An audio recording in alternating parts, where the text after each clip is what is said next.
Hi everyone, it's Gene Calderon here as we're continuing in our special teaching series as we look at the triumphal entry of Jesus just before Easter. As we saw, we know that he stopped at a particular place. He stopped for a donkey. We looked at what the palm branches might have meant and even the people who were waving them and the symbolism that was going on there. And if you missed any of that, go back and watch some of the previous videos. But now we see that the people are crying out, Hosanna, save us, Lord, save us. And this was the general audience. But there was another side, and there was the leaders, the Pharisees and the Sadducees, who were seeing and watching all this, and they weren't happy about it for a couple of different reasons. First of all, is because in doing all of this, they are recognizing Jesus as being the Messiah, the King who was to come in the name of the Lord. And the Pharisees did not agree with that. Secondly, they also are talking to him as if he were God in the flesh. This would have been a huge blasphemy for them. And for the Pharisees and the Sadducees who wants to keep God's law, they're trying to do what they believe is right. They are making a mistake here by saying, Jesus, you're not God. You need to stop these people from proclaiming things like this.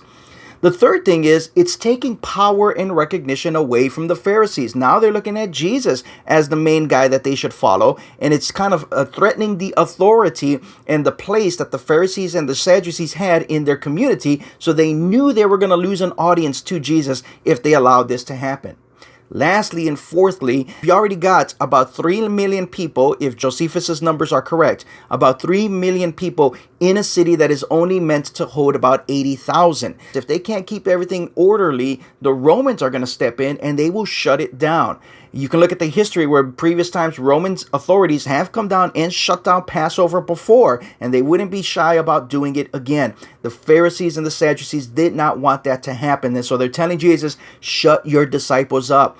And this is exactly what we see. And when we read in the Gospel of Luke, chapter 19, which is the only place we find this particular phrase I'm going to use today, some of the Pharisees in the crowd said to Jesus, Teacher, rebuke your disciples. I tell you, he replied, if they keep quiet, the stones will cry out. And so what are we seeing here? Well, the Pharisees say, rebuke your disciples. In other words, they are misbehaving. They are doing things they ought not do, and they need to be rebuked and corrected.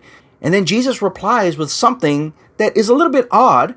And I'm sorry, I have yet to see anybody make the reference that I want to share with you today. And that is when he says, if they keep quiet, the stones will cry out. Now, what does that mean? Well, for most people and for most preaching and teaching that I've ever heard, it's about all of creation will take the place of the people if the people do not cry out and worship God. In a general sense, all of nature points back to God, and that this is what all of nature recognizes God, and why wouldn't the people do the same? And the whole threat of if I don't cry out, then I'm going to be replaced by some dumb rock is the idea that I hear constantly. And that's great, and I'll share some passages on why that is true, but I do not think at all that this is what Jesus is saying or intending to be understood. In order to be able to catch this, you have to understand a teaching technique that Jesus uses constantly, and it's known as remez. Remez means to give a hint or a clue. And here, Jesus is giving a part of a Bible verse that everybody at that time knew, and as soon as he said it, everybody would know what he just said and why the Pharisees and Sadducees were so ticked off when he said it. My question for you is, do you know where that's from? When it says the stones are cry out, where's that Bible verse? Because he's not just making this up. He is quoting scripture. Do you know where it is? If not, it's because we don't know scripture as well as the audience there knew scripture and they picked up on it right away. The verse is in the book of Habakkuk, chapter 2, verses 9 through 11, where God decides he's going to speak to the people who are rebelling against him and who are committing horrible acts against the people there. Woe to him who builds his house by unjust gain, setting his nest on high to escape the clutches of ruin. You have plotted the ruin of many peoples, shaming your own house and forfeiting your life. The stones of the wall will cry out, and the beams of the woodwork will echo it. So you see, as soon as Jesus says this, people would have jumped back to Habakkuk chapter 2 and remembering what this verse is about. It's saying, woe to those people who have gained wealth, who have put themselves in a place of prosperity with unjust gains by cheating and lying from the people and doing all these different things. And they did it in a way that they themselves wouldn't be affected by all of the ruin they were going to bring to the people. It even says they plotted against the people, shaming their own house, the people who were doing this, and even forfeiting their life. And then lastly, in verse 11, it says, the stones of the wall will cry out. In other words, these high towers, these high places that you placed yourself on, that will be used as evidence against you about all the wrong that you've been doing, and the woodwork is also going to echo it. Now, Jesus didn't say this whole thing. Jesus says one line, and out of that one line, everybody would have immediately been reminded of this whole text and the context of it.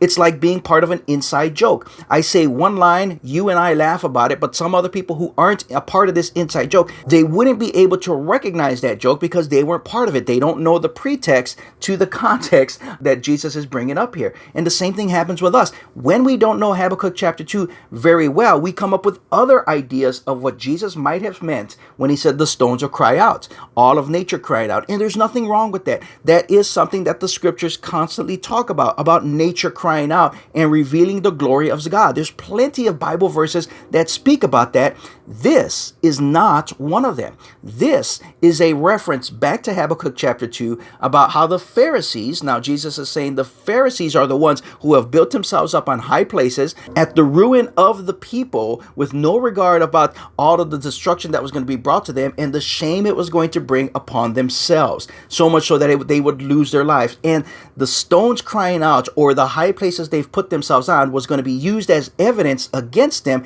and no one would have to deny that because all of that will be pointing back to them doing all the things that were against God. And so when Jesus says the stones will cry out, Jesus is saying, if I tell them to stop worshiping God, which is a good thing, people are going to look at you and know that you are the liars, you are the cheaters, and you're the ones are bringing them to ruin because of the things that you are claiming. The evidence is going to pile up against you.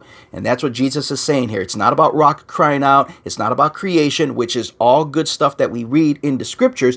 Jesus is saying, if I tell them to be quiet, that will be evidence against you that you are God's enemies. It's a controversial teaching, but I think it holds very well when we understand the scriptures from the previous books of the Bible to this one. Jesus was a master of using this technique. In fact, we're going to get more into this technique as Jesus actually enters into the temple, because he starts firing off one remez after another, and we've probably missed a lot of it. So again, thanks for watching. I'm Gene Calderon with Ratio Christi at Purdue University Northwest, chapter director there. If you're looking for a missionary to support, that's what I am, or serving at Freedom Church in East Chicago, just there every Sunday morning. If you have a home church, go there, serve there, be a part of that congregation. If not, we're always welcoming people to come. God bless you. Thanks so much for watching, and we'll be back soon with some more of this. God bless.